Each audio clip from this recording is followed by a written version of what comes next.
Laurent Tononiquès, bonjour. Bonjour et bonjour à tous nos amis auditeurs de la 102.3 et bien évidemment les téléspectateurs d'Eden TV.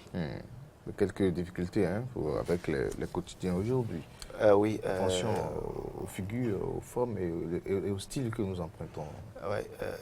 Bon, je ne souhaite pas me prononcer là-dessus. C'est une question qui taraude les esprits et c'est assez, ça interpelle. Ça interpelle et c'est délicat, ces périodes-ci. Oui. Voilà, donc, c'est comme si parfois il y a les uns et les autres. C'est ça aussi. C'est ça aussi. Mais malheureusement, parfois, je l'avoue, parfois vous n'arrivez pas à faire le tri complètement aussi parfois. Ça dépend aussi des infos et aussi autre chose. Un quotidien qui peut rester tout à fait intéressant sur un titre que vous pouvez quand même partager, mais qui, sur un autre titre, vous met en difficulté tout à l'heure. Beaucoup en difficulté. Ça arrive parfois. Donc, en tout cas, on n'apprend rien à quelqu'un. Chacun exerce son le métier. Donc, respectons les règles de déontologie. Alors, Laurent Tononiquès, aujourd'hui, on parle du sommet G5 Sahel. Quelle perspective pour l'avenir? D'abord, c'est quoi le G5 Sahel? Alors, merci, Konaïssé. Le G5 Sahel, il faut partir de l'explication, c'est vrai, comme vous le demandez. Le G5 Sahel, c'est 5 pays, en fait, qui sont le Burkina Faso, le Mali, la Mauritanie, le Niger et le Tchad, qui, en fait, se sont mis ensemble sous l'impulsion de la France, bien évidemment, pour lutter contre le djihadisme. Parce qu'en fait, c'est des pays sahélo-sahariens qui, en fait, sont exposés à la menace djihadiste, à AQMI, Al-Qaïda et autres. Donc, ces pays se sont mis ensemble maintenant pour ensemble combattre le djihadisme. Donc voilà ce qu'est le G5 Sahel. Et il faut préciser que le G5 Sahel a été créé le 16 février 2014 à Nouakchott, en Mauritanie. Et après, en décembre, bien évidemment, la même année, le 19 décembre 2014, une convention a été signée pour maintenant confirmer la création du G5 Sahel. Et c'est à partir de ce moment que ces pays ont commencé par faire des actions contre le djihadisme, avec le soutien, bien évidemment, j'insiste, de la France. De la France. Alors, de 2014 à 2021, ça fait 7 ans déjà. Ça fait 7 ans. Alors, quel est le bilan en 7 ans? Alors, en 7 ans, malgré les victoires militaires observées ça et là, que ce soit du côté du Tchad avec Idriss Déby, du côté du Niger, par endroit, à des moments donnés au Burkina Faso, il reste que le bilan est plus ou moins mitigé parce qu'en fait, il n'y a pas de jour au Burkina Faso, au Mali ou au Tchad, vous n'allez pas entendre de morts de civils ou de militaires. Donc voilà, le bilan reste mitigé parce que certains pays pourront vous dire qu'ils font assez d'efforts, mais il n'y a pas ce jour où dans un des 5 pays de ce groupe, il n'y a pas de mort. C'est la première chose qu'on peut retenir. Et la deuxième chose qu'il faut retenir, c'est que pour certains observateurs, c'est que l'objectif pour lequel le G5 a été créé, les objectifs n'ont pas été atteints. Et donc, il faut restructurer le groupe et repartir sur une nouvelle base.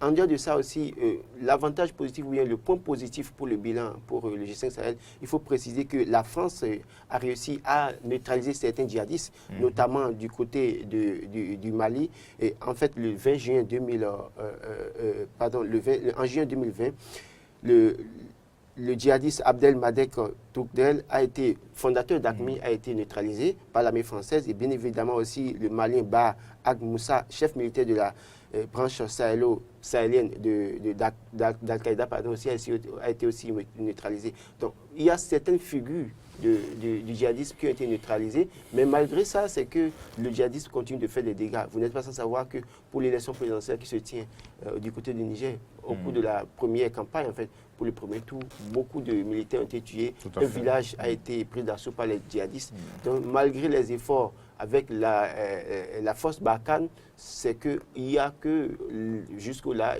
ils n'ont pas réussi à mettre fin à la menace djihadiste. Alors, un sommet donc s'est tenu en début de semaine, lundi, mardi, à N'Djamena, bien sûr. Que peut-on retenir de ce sommet? Alors, le sommet qui s'est tenu du côté de N'Djamena, d'abord, il faut rappeler qu'avant ce sommet, on entendait dire que la France souhaiterait réduire son effectif. Et ce que la France n'a pas confirmé. C'est vrai que l'intention est là du côté de l'Élysée, l'Élysée compte vraiment réduire son effectif parce qu'il faut De préciser que 5100 5100 soldats voilà, du côté Barkhane. pour l'opération Barkhane. Barkhane. Mais la France n'a pas, le président Emmanuel Macron prenant la parole, n'a pas clairement spécifié que l'effectif soit réduit. Mais l'intention, selon les sources de certaines sources de l'Élysée, c'est que l'intention est là et les modalités seront étudiées plus tard. Mais la France a souhaité maintenant Ça a que... été également le souhait de beaucoup de Français. Oui, beaucoup de Français. Voilà. Non seulement le souhait de beaucoup de Français, mais il se fait que certains citoyens de ces pays du G5 Sahel ont commencé à demander à la France de se retirer de leur territoire. Donc, il n'y a que du côté du G5 Sahel, des citoyens africains expriment le désir de ne plus voir les soldats français sur le territoire. Mais il n'y a que les Français aussi qui ont commencé par demander à la France de réduire alors son effectif, parce que c'est aussi des moyens qui sont investis. Donc voilà cet aspect. L'autre chose qu'il faut retenir aussi, c'est que Emmanuel Macron a souhaité que l'État puisse aller maintenant s'investir dans ces régions où les djihadistes ont pris position. Parce que dans ces régions, il n'y a pas d'école, il n'y a pas d'infrastructure pour les jeunes. La perspective maintenant à partir de 2021, c'est de faire en sorte que ces zones soient occupées par les États, que ce soit le Mali, le Burkina Faso, ces régions sur le territoire qui sont occupées par les djihadistes. L'autre chose aussi, c'est que le président Idriss Déby Itno a décidé d'envoyer 1200 soldats dans la zone des 3 frontières. Et les 3 frontières, c'est le Mali, le Burkina Faso et le Niger. Dans cette zone des 3 frontières, il y a assez de tensions régulièrement, il y a assez de morts régulièrement. Donc, le président Idriss Déby Itno, qui fait d'ailleurs assez d'efforts dans son pays, le Tchad déjà, et qui d'ailleurs a été fait à cause de ces résultats maréchal dans son pays, a décidé d'envoyer 1200 soldats. Reconnu également par l'ONU, pour son apport dans le comité de la paix. Il a décidé d'envoyer 1200 soldats dans la zone des 3 frontières, ce qui a été d'ailleurs apprécié par le président Macron. Mais au-delà de ça, il y a certains pays européens qui ont maintenant décidé d'apporter leur soutien à la France et aux pays du G5 Sahel, notamment à travers la force appelée Bakuta, pour permettre à ce que les efforts soient mutualisés pour venir à bout du djihadisme dans la zone. Et justement, quand on prend le cas de Idriss Déby et son armée, Idriss Déby qui fait beaucoup aussi, même au niveau de la lutte contre Boko Haram au Nigeria, on connaît également les efforts donc, de l'armée tchadienne. Alors, quelle est la force de l'armée tchadienne? D'où Idriss Déby puise, justement? Oui, c'est une question qui mérite d'être posée, mais il faut préciser qu'à la différence de certains d'autres chefs d'État, Idriss Déby, c'est le chef d'État qui va au front lui-même. Il ne reste pas dans son palais présidentiel pour donner des instructions à l'armée tchadienne. Lui-même va au front et met en place des stratégies à l'image de certains des généraux. Il se met au devant de la troupe pour prendre des décisions et pour agir également. C'est peut-être ça sa force. Parce que d'autres chefs d'État, même quand je prends simplement les autres chefs d'État du G5 Sahel, il y en a qui ne prennent pas le risque d'aller dans ces régions-là. On l'a vu pratiquement Mohamed Bazoum, candidat du parti au pouvoir au Niger, qui a pris le risque d'aller à Tillabéri, une zone qui est en état d'urgence, et qui a pris le risque d'aller dans les milieux où il y a eu assez de dégâts par le djihadisme et par les djihadistes.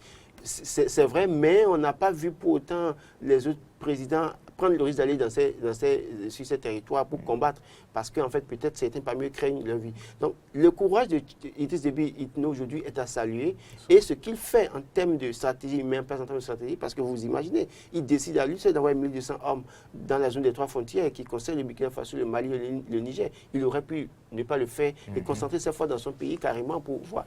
Donc, c'est à saluer, et les ressources peut-être dont dispose son pays. N'oubliez pas que le Tchad a le pétrole, le Tchad a beaucoup de ressources minières, donc le Tchad a les moyens de sa politique. C'est vrai que ce n'est pas sans le soutien de la France, mais il fait assez. Idriss Déby qui est investi par son parti pour un 6e mandat. Oui, l'opposition tchadienne qui conteste. Malheureusement, il y a cette image qui se colle toujours au chef d'État en Afrique. Il est là, il a fait il y a 5 mandats. Est-ce que c'est parce qu'il a des résultats sur le plan militaire face au djihadisme que son parti décide de le maintenir? Dans une certaine mesure, en dehors des réussites militaires, on se demande si, sur le plan de la gouvernance, sur le plan économique, est-ce que Idriss Déby arrive à apporter un plus aux Tchadiens? On ne va pas peut-être vider cette question aujourd'hui, on peut revenir là-dessus. Mais toujours est-il que vous n'êtes pas sans savoir que quand les chefs d'État sont là, ils ont les moyens. Ce n'est pas facile de laisser et de partir. Mais avant de vous laisser partir, Laurent Tony Kessala, la question contre le terrorisme la lutte contre le terrorisme en Afrique et surtout dans cette région de l'Afrique, est-ce qu'une lutte sans fin, puisqu'on a quand même des États qui ont une certaine souveraineté, qui ont des moyens, qui n'arrivent pas à trouver la solution face quand même à des groupes djihadistes et qui sont financés par qui sont formés par qui sont sous ordre de qui, on ne sait. Alors, est-ce que ça va être une lutte sans fin? Vous faites bien de poser la question. Et je suis peut-être tenté de vous dire que quelque part, ça peut être une lutte sans fin. Parce qu'en réalité, quand vous regardez les pays dont on parle, c'est des pays pour la plupart du temps qui ont des ressources minières. Et le point d'achoppement, en fait, qui crée la tension dans ces pays, c'est beaucoup plus les ressources. Et vous n'êtes pas sans savoir que la présence de certaines forces dans certains milieux pour faciliter l'exploitation de ces ressources-là sans que le grand nombre, le grand public ne soit informé. Il y a cet aspect. Il y a aussi que l'État islamique qui prend possession, en fait, les djihadistes qui prennent possession de certains territoires qui font des casses, ont aussi des intérêts à se regarder. À un moment donné, pour certains, c'est peut-être instaurer l'État islamique, c'est-à-dire instaurer l'islam dans tout le pays, dans tous ces pays-là, et c'est leur combat. L'autre chose, c'est peut-être qu'ils veulent contrôler les ressources, l'exploitation des ressources. Et donc, ils font ce combat. Mais c'est vrai, vous faites bien de poser la question, qui les finance, qui leur donne les moyens? Parce que la plupart du temps, quand vous regardez les moyens dont disposent ces groupes djihadistes, c'est qu'ils sont parfois plus équipés que les armées des pays. Et donc, c'est un problème qui, malheureusement, mine l'Afrique. On se demande qui est bien derrière. Je n'oserais pas m'aventurer sur le terrain. Quand bien même on a quelque part des éléments de réponse, c'est un dossier assez lourd et il va falloir qu'ensemble les pays africains parlent, puisque Idriss Déby a demandé que ce ne soit pas que seulement les pays du G5 Sahel qui s'engagent contre le djihadisme, mais que tous les autres pays du monde, notamment en Afrique, s'associent à ces pays du G5 Sahel, parce que vous n'êtes pas sans savoir, il y a quelques jours, on a entendu dire que le Bénin est sous la menace des djihadistes, on a entendu que la Côte d'Ivoire était sous la menace des djihadistes, et on se rappelle, il y a quelques années, notre compatriote qui a été enlevé du côté du parc de la Pandérie, qui a été tué, pratiquement décapité. Donc, ça ne concerne pas que les 5 pays du G5 Sahel, mais tous les autres pays doivent pouvoir se mettre dans la danse et lutter ensemble, soutenir ces pays du G5 Sahel. Une fois qu'on viendra à bout de ces forces djihadistes, c'est qu'on aura relativement une paix dans toute l'Afrique.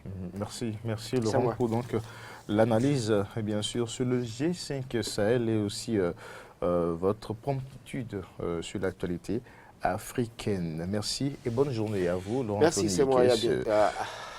À lundi. Oui, d'accord, à lundi.